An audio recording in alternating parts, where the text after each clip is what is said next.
नमस्कार दोस्तों, स्वागत है एक बार फिर से बहुत ही शानदार वीडियो के साथ। तो आज बात करेंगे धृतराष्ट्र के बारे में। एक कुरु राजा थे और महाभारत में कौरवों के पिता थे। वह कुरु साम्राज्य के राजा थे जिसकी राजधानी हस्तिनापुर थी। उनका जन्म विचित्रवीर्य की पत्नी अंबिका से हुआ। धृतराष्ट्र जन्म से अंधे थे। उन्होंने अपनी पत्नी गांधारी से 100 पुत्र और एक पुत्री दुशाला को जन्म दिया। अपनी पत्नी की दासी से एक पुत्र युयुत्सु को जन्म दिया। इन बच्चों में सबसे बड़ा पुत्र दुर्योधन भी शामिल था, लेकिन युयुत्सु और दुशाला को छोड़कर ये कौरव कहलाए। विचित्र वीर्य की बीमारी से मृत्यु हो जाने भीष्म अपनी प्रतिज्ञा के कारण सिंहासन ग्रहण करने में असमर्थ थे। बहलिका वंश के साम्राज्य को छोड़ने के लिए तैयार न होने के कारण हस्तिनापुर में उत्तराधिकारी का संकट पैदा हो गया। सत्यवती ने पुत्र व्यास को नियोग प्रथा के तहत रानियों अंबिका अंबालिका को गर्भवती करने के लिए आमंत्रित किया। जब अंबिका के गर्भवती करने गए तो उससे डरावने रूप में उन्हें भयभीत कर दिया। इसलिए उन्होंने मिलन के दौरान अपनी आंखें बंद कर ली। इसलिए उनका बेटा अंधा पैदा हुआ। धृतराष्ट्र ने अपने सौतेले भाई पांडु के साथ मिलकर भीष्म और कृपाचार्य से सैन्य कला शिक्षा ली थी। अपनी विकलांगता के कारण धृतराष्ट्र हथियार चलाने में असमर्थ थे, लेकिन व्यास द्वारा दिए गए वरदान के कारण उन्होंने 1,00,000 हाथियों की ताकत थी। कहा जाता है कि वे इतने शक्तिशाली थे कि अपने नंगे हाथों से लोहे को कुचल देते थे। जब उत्तराधिकारी के नामांकन का समय आया तो विदुर ने सुझाव दिया कि पांडु बेहतर होंगे क्योंकि वे अंधे नहीं हैं। हालांकि अपने जन्मसिद्ध अधिकार को खोने से दुखी धृतराष्ट्र ने छविस्सा से ताज स्वीकार कर लिया। हालांकि यह कार्य जीवन में बाद में उनके ताज के प्रति जुनून में बदल गया। धृतराष्ट्र ने हस्तिनापुर के कमजोर और निम्न जागीरदार गांधारी से विवाह किया। उनके विवाह के बाद गांधारी ने अपने पति के अंधेपन का सही अनुभव करने के लिए अपनी आंखों पर पट्टी बांध ली। गांधारी और उनके 100 पुत्रों कौरव कहा जाता है और एक बेटी दुशाला थी। उनका एक पुत्र भी था जिसका नाम युयुत्सु था, जो एक दासी से पैदा हुआ था।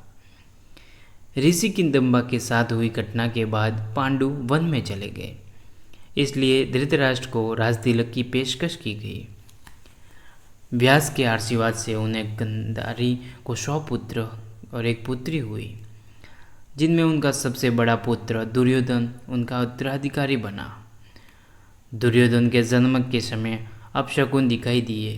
कई ऋषियों और पुजारियों ने धृतराष्ट्र और गांधारी को शिशु को त्यागने की सलाह दी, लेकिन उन्होंने ऐसा करने से इनकार कर दिया। दुर्योधन राजसी शिक्षा के साथ बड़ा हुआ और उनके माता पिता का मानना था कि वह एक महान उत्तराधिकारी होगा।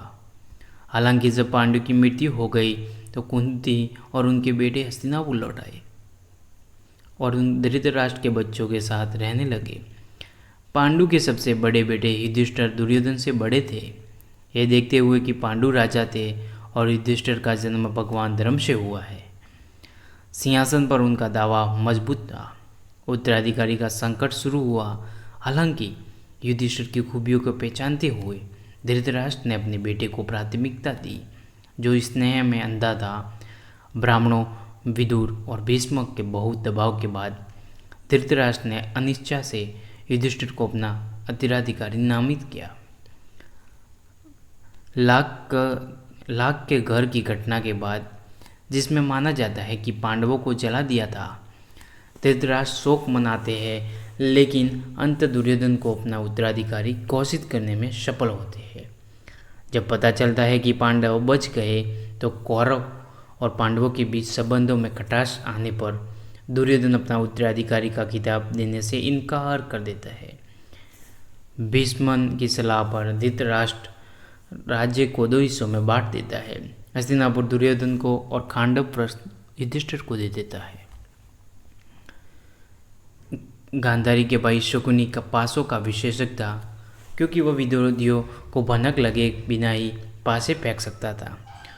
उसने अपने भतीजे दुर्योधन के साथ मिलकर पासों के खेल में साजिश रची और पांडवों को जुआ खेलने के लिए आमंत्रित किया।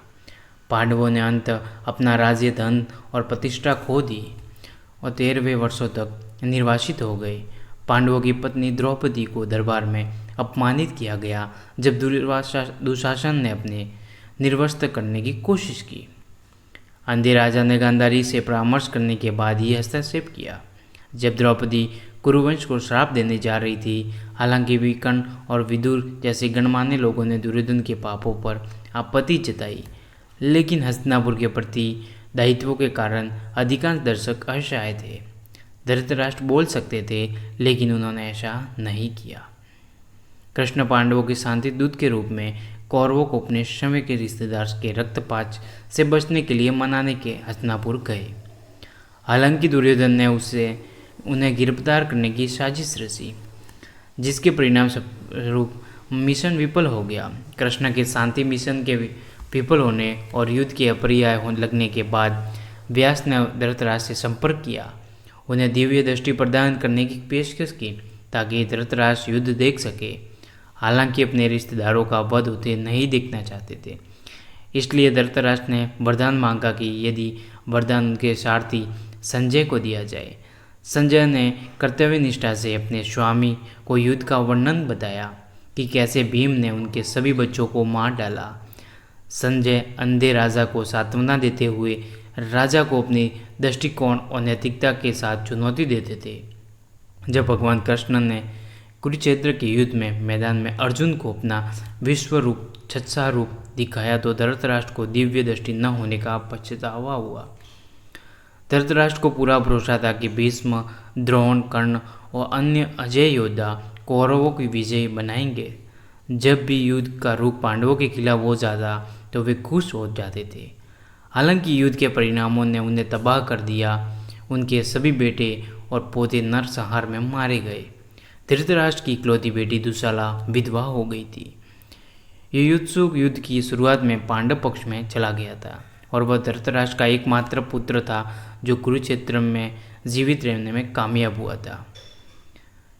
युद्ध समाप्त होने के बाद विजय पांडव सत्ता के औपचारिक हस्तांतरण करने के लिए हस्तिनापुर पहुंचे। पांडव अपने चाचा को गले लगाने और उन्हें अपने सम्मान देने के लिए आगे बढ़े।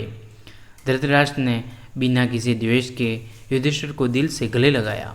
जब धृतराष्ट्र भीम की ओर मुड़े तो कृष्ण ने उनके इरादे भांप लिए और भीम को पीछे हटने के लिए कहा। उनकी जगह भीम की लोहे की मूर्ति रख दी।